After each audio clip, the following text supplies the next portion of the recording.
A atração a seguir é recomendada para todas as idades.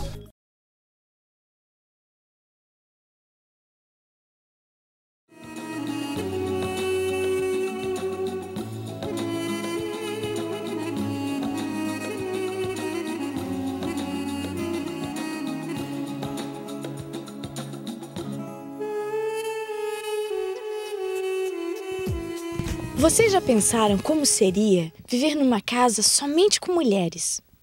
Mulheres solteiras, sem namorados, sem maridos e sem filhos? Pois é, algumas mulheres vivem assim. São aquelas mulheres que estudaram para ser freiras. Elas optaram por doar suas vidas aos outros e também por seguir a Deus. O programa Nova Mulher de hoje vai mostrar para vocês a história destas mulheres pra lá de especiais.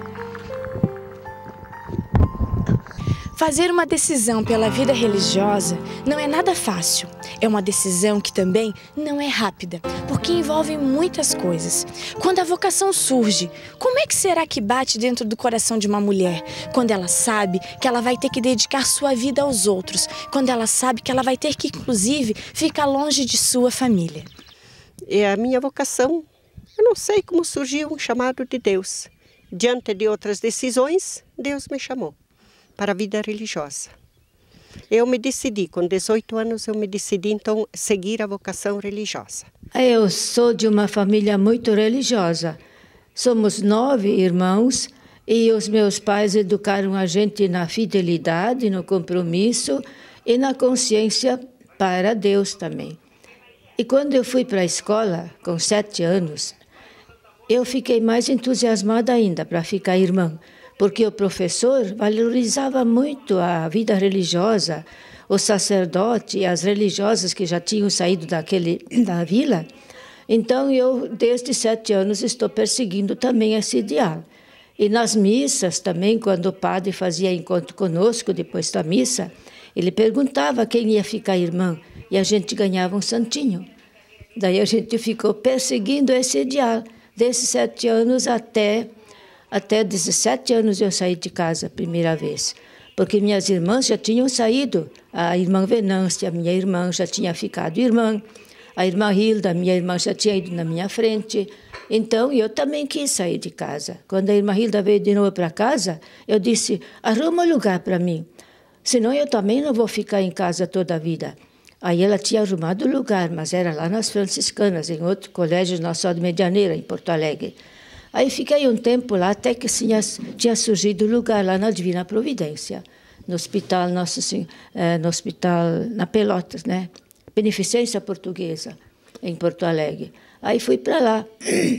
E de lá eu fui depois para Arroio do Meio. A gente teve uma preparação mais direta para entrar na vida religiosa. Fiquei 1 ano e pouco lá, depois eu fui para Florianópolis. Lá que era o jovinato perfeito mesmo, e entrei depois no postulado, e fiquei noviça, e fiquei professa. Eu entrei em 4 de janeiro de 1947.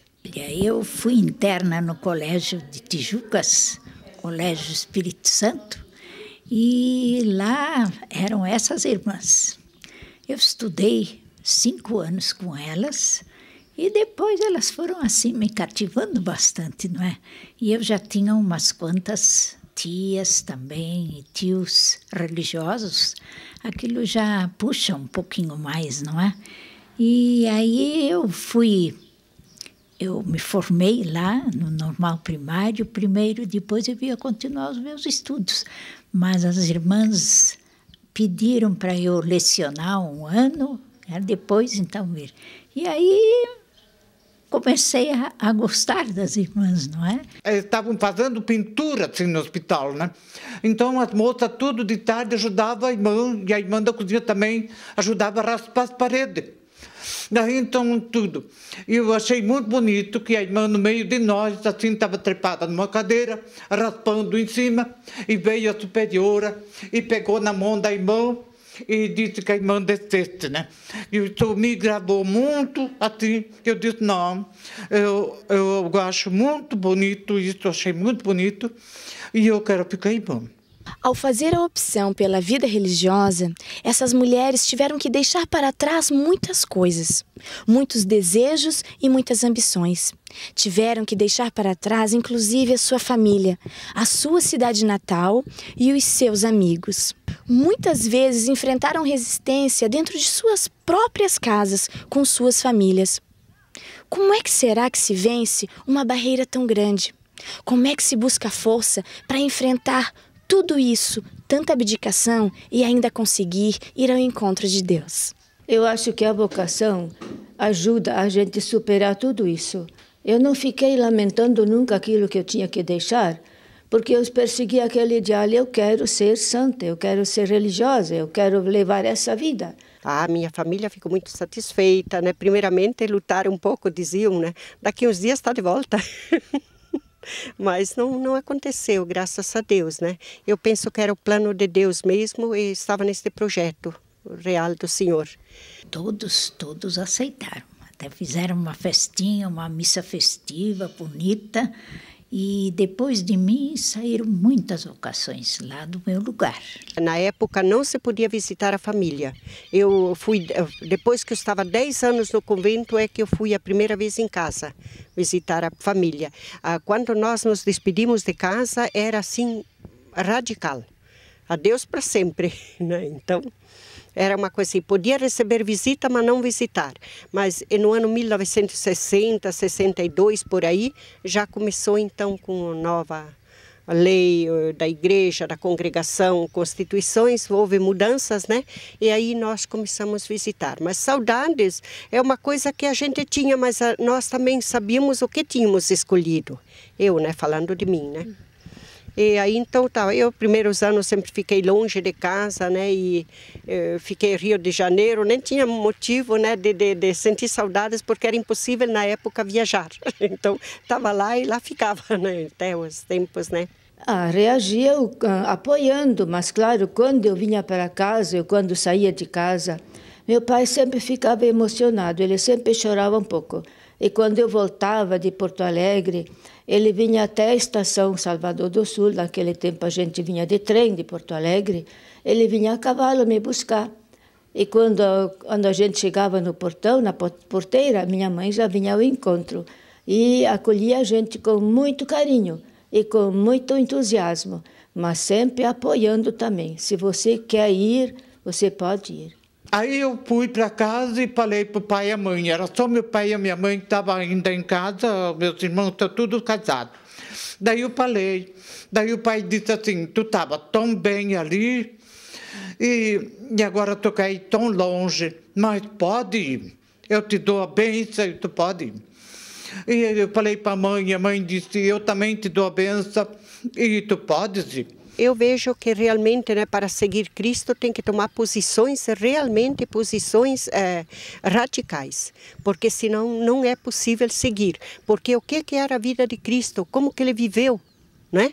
Ele também não foi casto, não foi puro, não foi caridoso, não foi atendia os pobres. Olha, às vezes custa muito para nós, mas nós temos que também, não que nós desprezássemos as outras pessoas, porque Cristo não veio só para os pobres, ele veio para salvar toda a humanidade, não todo, mas ele deu preferencial, né, àqueles que necessitam de ajuda. Né? Então é por aí, eu penso assim que por enquanto seja assim. Se haja mudança, vamos seguir as mudanças da igreja. Não foi assim grande impacto, porque a gente dentro do convento também encontra essas coisas, não é?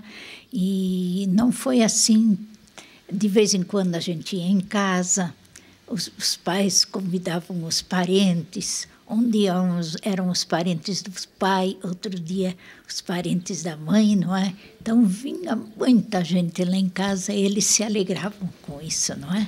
Não foi nunca difícil, nunca achei. Mesmo na vida religiosa me senti sempre bem. E na parte assim, na outra parte, tudo, eu me senti sempre bem.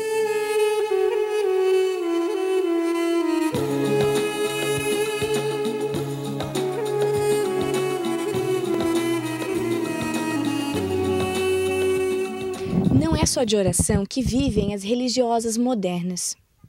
Apesar de terem optado pela vida religiosa e pela proximidade com Deus, essas mulheres especiais, essas novas mulheres, elas trabalham, dedicam maior parte do seu tempo a ações educativas e a ações sociais, sempre priorizando o bem-estar da comunidade em que vivem.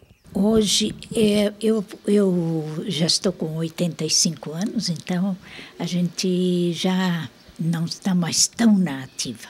Mas eu ajudo nas irmãs, na liturgia, a arrumar a casa, cuidar da portaria, várias atividades. Onde me pedem, eu estou aí. Agora aqui eu estou descansando porque eu estou doente, mas eu era toda a vida cozinheira.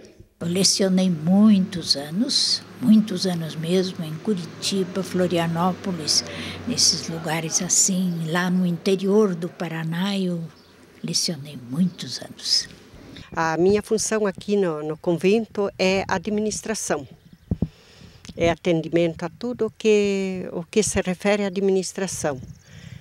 E tenho a minha parte, tenho os funcionários que colaboram, temos 14 funcionários, né, 4 homens, né, que cuidam da parte de fora dos animais, a leite, e vacas, e tudo que se toca referente à criação, né? Então eles que cuidam, porque é da parte interna, então também a parte administrativa é tudo comigo. Eu trabalhei 40 anos em educação pré-escolar. Como professora, como coordenadora, tinha às vezes muitas turmas, eu não tinha mais turma, mas assim era coordenadora. Trabalhei também aqui no Santa Rosa, no colégio. Agora que eu já vou fazer 80 anos e eu já fiz uma cirurgia na coluna, eu não posso mais trabalhar tudo que eu fazia antes. Então eu estou aqui atendo a portaria, atendo o telefone, costuro, porque a minha mãe era artista, ela passou essa habilidade para a gente de fazer bem as costuras. E tudo que aparece aqui, arruma as roupas que as irmãs necessitam ser consertadas, tem que fazer panos para a cozinha, tem que fazer toalhas, essas coisas, eu faço tudo aqui. E já fiz várias colchas, essa aqui é da irmã Claudete, ela encomendou. Eu vou conversar agora com a irmã Claudete. A irmã Claudete é a coordenadora aqui da comunidade do convento Nossa Senhora do Perpétuo Socorro das Irmãs da Divina Providência. Irmã Claudete, eu perguntei para todas as irmãs e não posso deixar de perguntar para a senhora, como é que surgiu a sua vocação? Olha, a minha vocação eu não sei dizer assim exatamente quando surgiu. Que desde novinha, assim, desde de criança, eu já sentia algo assim que nem eu sabia, sabe? Eu percebia assim que eu queria seguir uma vida, mas não era vida para o casamento, era algo assim que eu ainda não sabia bem, assim que eu fui percebendo a minha vocação. E daí mais tarde, eu encontrei as irmãs aí do Santa Rosa e daí eu fiquei conhecendo. Tanto que na época eu não conhecia nenhuma outra congregação. Eu conhecia as Irmãs da Divina Providência e foi com essas que eu entrei. E como é que ficou a família da senhora nessa situação? Como é que foi deixar família, amigos, a sua cidade natal? Olha, a minha família de início foi muito difícil. Tanto que daí eles me deram permissão de eu ir para o convento, mas eles não aceitavam muito, não. Irmã Claudete, a família achou muito difícil e isso foi difícil de aceitar. E para a senhora, que teve que ficar alguns anos longe da família? Aí foi um sentimento bastante grande. Eu sofri bastante, porque ao mesmo tempo que eu tinha aquela saudade, eu deixei muitos irmãos pequenos, tudo, mas ao mesmo tempo eu tinha que vencer. E quando a gente é jovem, para aquilo que a gente abraça, a gente não olha pela frente, né? Vai derrubando tudo. E sofri muito. E na época que eu saí, então, foi ali na época do Concílio Vaticano II, e até ali as irmãs que iam as moças que iam para o convento, elas iam já com a intenção de não voltar mais para casa. E depois, então, houve a abertura, eu ainda fiquei 6 anos sem visitar a minha família, depois dessa primeira saída minha. Hoje, para as meninas que estão nos ouvindo em casa e que têm esse chamado, que têm essa tendência à vocação religiosa, como é que faz para se tornar uma irmã da Divina Providência? Elas podem procurar qualquer uma das nossas comunidades. Aqui em Lages são várias, né? E aí então elas entram em contato com algumas das nossas irmãs e aí a gente orienta quais os passos que elas vão começar a dar, né? Irmã Claudete, existem coisas muito polêmicas, né, na igreja. Nesse nosso mundo hoje muito moderno, eu estava vendo o Papa Bento XVI falando e ele disse assim, que a pessoa hoje, para seguir a vida religiosa, ela tem que ter 3 características fundamentais, né? Ela tem que seguir um Cristo casto, um Cristo pobre e um Cristo obediente. Como é que a senhora vê isso e, na sua cabeça, os nossos jovens veem essa parte da religião? Olha, aí tem que ter uma opção de vida, que realmente quem entra na vida religiosa vai ter que seguir Jesus Cristo. Isso aí nem se duvida, porque ele tem que ser o centro, o necessário da nossa vida. E aí, então, nós temos que, para seguir esse Cristo, nós temos o celibato, né? A castidade hoje é olhada mais assim como o centro do amor, que a gente está a serviço dos irmãos, a gente está... É uma coisa assim mais aberta, que a gente olha assim, essa doação, viver o amor a serviço do próximo, né? E também temos a obediência, que hoje já é olhado esses conselhos evangélicos de uma maneira diferente, que então nós olhamos a parte da obediência, é aquela parte em que nós vivemos mais com os oprimidos, com os pobres, com a injustiça. Nós temos que trabalhar nesse sentido, né? E aí nós temos então a pobreza. Também a gente está mais a serviço, a gente vai ao encontro dos pobres, dos necessitados. Isso tudo em função da nossa vocação, que é seguir Jesus Cristo, mas com esse amor a serviço aos irmãos. Qual é a mensagem que a senhora deixa para os leigos que estão em casa nos assistindo, que mesmo que não sigam todos esses princípios, né? Não sigam à risca a vida religiosa, mas que encontrem nos seus corações Jesus Cristo?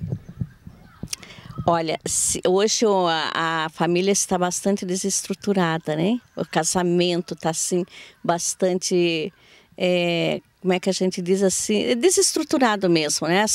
Os casais não se entendem, a maioria dos casais vivem pouco tempo juntos, já estão se separando, os filhos ficam com dificuldades, por depois até que se habituam, né, a viver essa nova vida.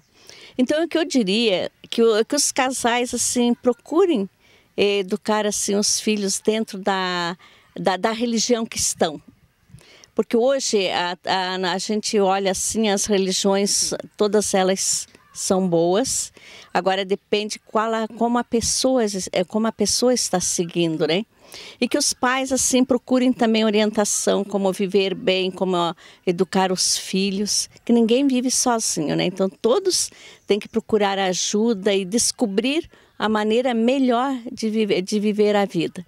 E também para seguir esse Jesus Cristo também estar à disposição, também fazer alguma coisa social, algum trabalho social, não se fechar em si, ir ao encontro do outro. Isso aí, palavra da irmã Claudete. Ir ao encontro do outro, não se fechar em si, porque ninguém vive sozinho, né, irmã?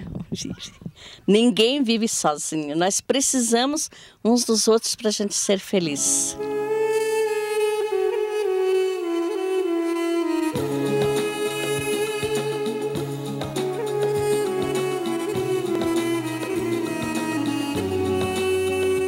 Para você, nova mulher que está aí em casa me assistindo, fica agora a mensagem das irmãs da Divina Providência sobre como encontrar Jesus Cristo dentro do seu coração. Porque, olha, ali tem muitos chamados hoje na igreja. Quantas funções tem dentro da igreja para o leigo.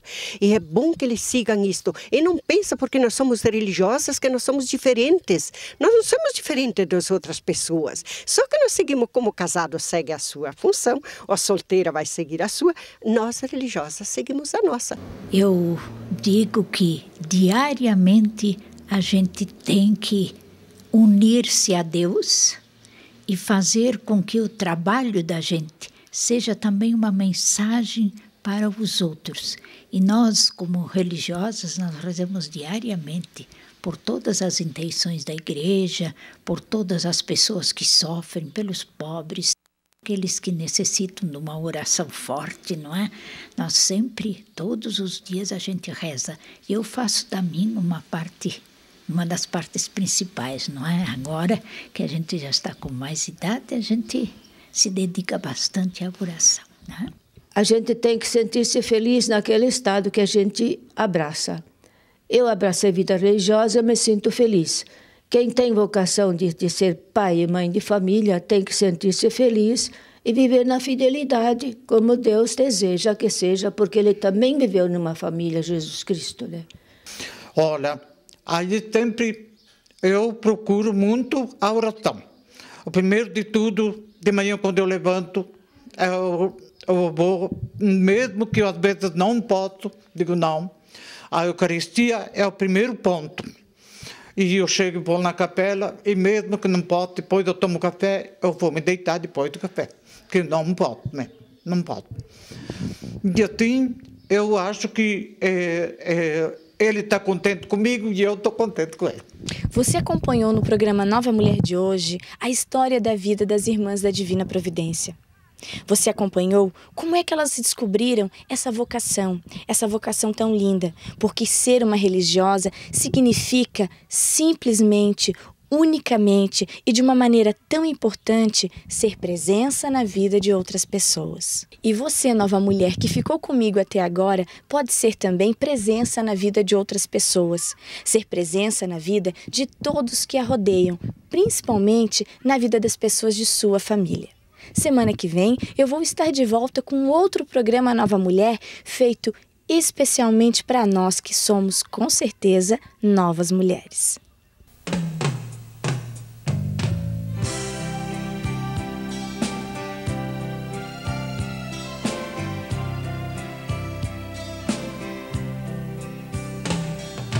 Cubra-me com seu manto de amor,